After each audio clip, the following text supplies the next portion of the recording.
I'm back again. I wasn't able to get back outside today to record this video because the sun's already gone down.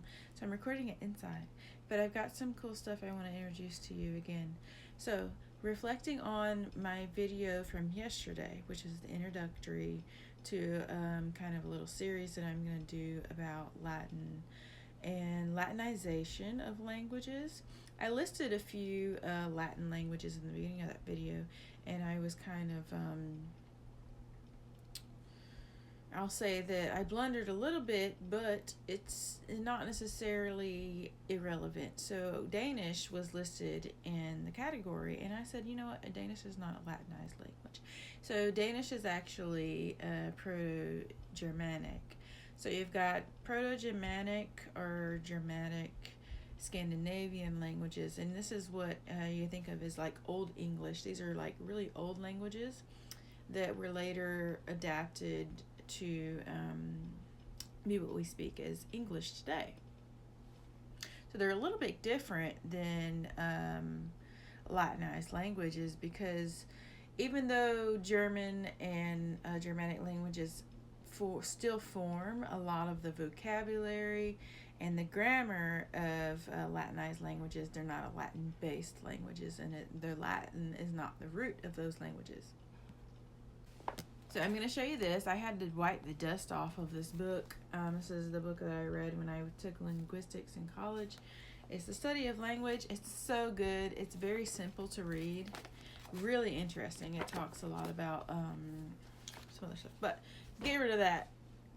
Let's go into some simple basics. First Latin word you're going to learn today. A Latin root word is bene. So bene in Latin means good.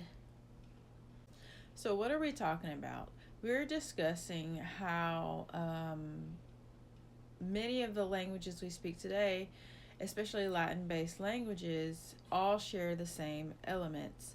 There are Latin root words that are all common in any language that is rooted in Latin. Latin is a Romanized language. It's a Roman language that came out of just that, the Roman era. And Latinized languages are languages that were evolved using Latin. And so when you talk about Proto-Germanic languages and Scandinavian languages or indigenous languages of Europe, indigenous languages of Northern Africa, I'll focus on Northern Africa, and the evolution as far as how the languages were changed. So you might hear terms like Latinized, Arabized, and so there are a lot of indigenous languages that their languages were changed because they were conquered or taken over by a system that said, okay, we're going to update and we want to introduce these new words into your language. So why are Latin languages or Latin-based languages considered Romance languages?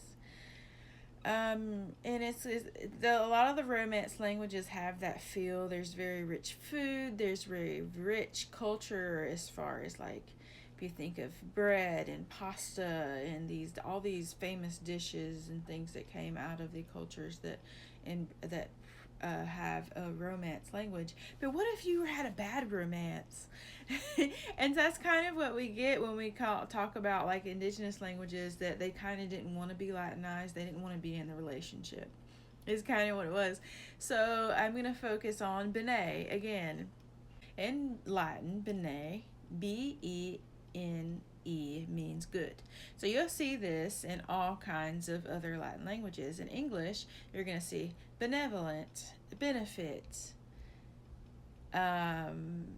but we still say good, which is good is derived from an older Germanic language, which is gut or God, like I'm going to refer to Danish in this example. But we still see bin or the those two letters in all kinds of words. And so anytime you see bene or bin in a word, you know that it's related to good. Catalan, beau or be, benvingut. Benvingut means welcome. Beau and be means good. So it means the same thing in Catalan also. Moving on to French, you've got bon, beau, bien. Still related to the Latin bene, and they all mean good. Beau means beautiful. Portuguese, you've got bim, bom, and that means good. In Italian, you've got buono, and that means good in Italian. Spanish, you've got bueno, bien, and those all mean good also. So I'm going to take the reverse effect a little bit. Some of the indigenous languages that are not rooted in Latin, you'll see that they have a lot of borrowed words from other languages. And so if they intermingled with other cultures or other languages and were integrated, especially in the school system, you'll see that they have a lot of new words introduced into their language. So I'll give a Greenlandic and I'll take Inuktitut as an example. So in Greenlandic, you don't see bene, you don't see bin, but you see pin. And so pin means beautiful. You see it as to mean good a lot.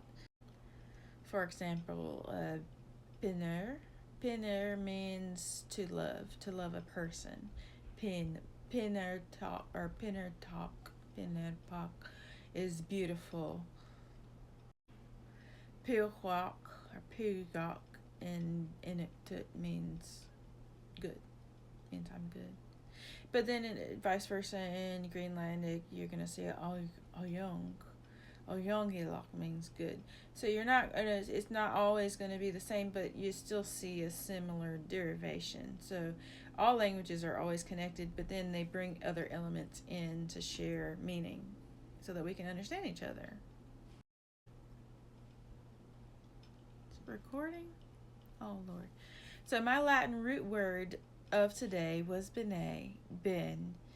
Anytime you see bin, think of the word good. A lot of times it does mean that. You're going to see variation. And so we're talking about indigenous languages and how languages have evolved in all kinds of cultures in America, the North American continent, as well as Europe. And so don't forget there are indigenous people in Europe as well. If you're interested in learning more about indigenous languages in Europe pre-Latinization or romanticization or your bad romance, IndieLand is an app that you can download and you can learn languages like Galician, Finnish. I think Finnish is on there. Sami, of course, is on there, and a couple other ones that are older, and that will give you a foundation of understanding how languages have changed since maybe your ancestors lived. All right, so that's my word of the day. That's all I have to say. I'll talk to you next time. See you later. Bye.